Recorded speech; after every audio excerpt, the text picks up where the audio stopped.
Hey Carnivore Tribe, welcome back to the channel. In today's video, I want to share with you how a pound of hamburger and just a few simple ingredients from the fridge that you probably already have can turn into this ooey gooey goodness and not only become one of your go-to comfort foods, but become one of the family favorites as it has in this household.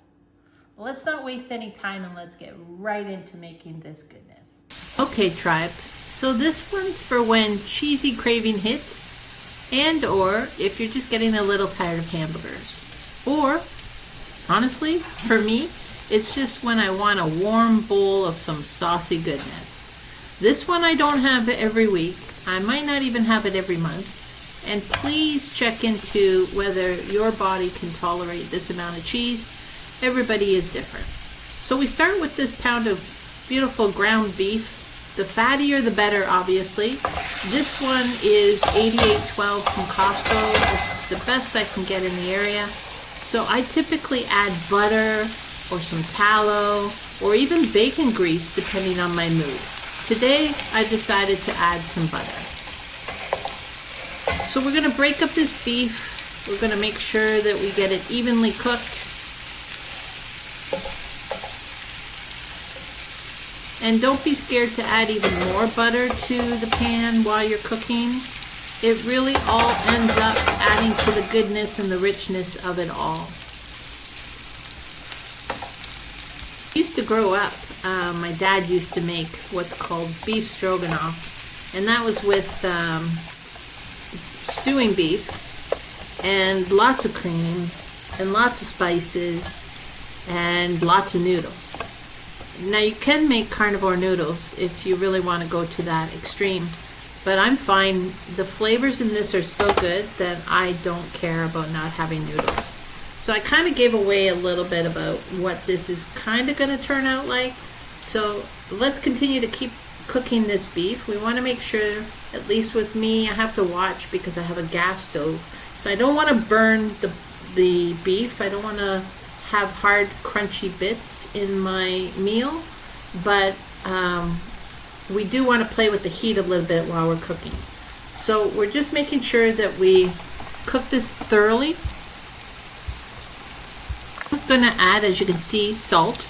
I do caution you though, if this is your first time trying this recipe, I would not add the salt until the meal is cooked completely and salt to taste on your dish. So here's the secret ingredient, Philadelphia cream cheese.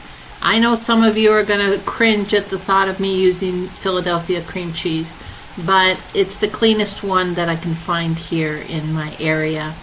And, you know, like I said, I don't have this every week. I don't even have it every month, but probably every other month, just on the days when I just feel like something different.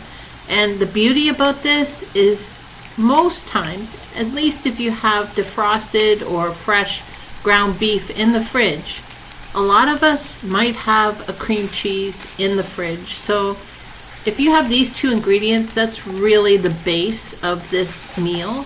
So it's a pound of hamburger, a little bit of butter, tallow, or bacon, add a stick of Philadelphia cream cheese, which is 180 grams, and you just slowly heat it up and allow the cream cheese to melt.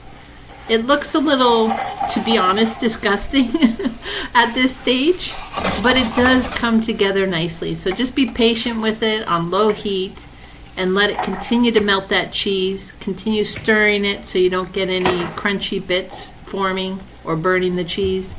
And also, near the end, I tend to add a little bit of water. And this just sauces it up beautifully.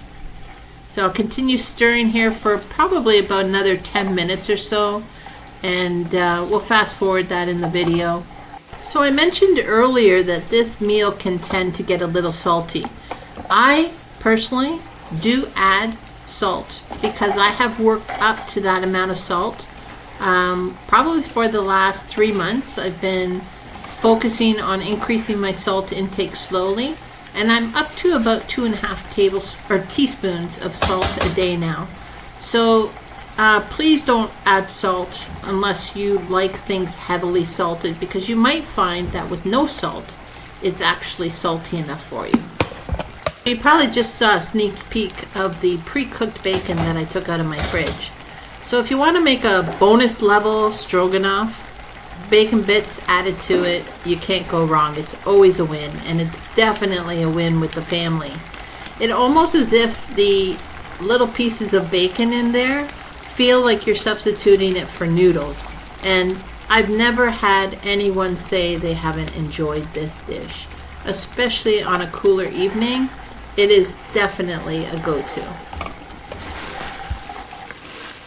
And it's become a staple in this house, like I said, probably at least once every month, once every 2 months. And as you can see, as I'm adding this bacon, it's great that it's got its own bacon fat that's cold on it as well, because that's adding flavor to the dish as well.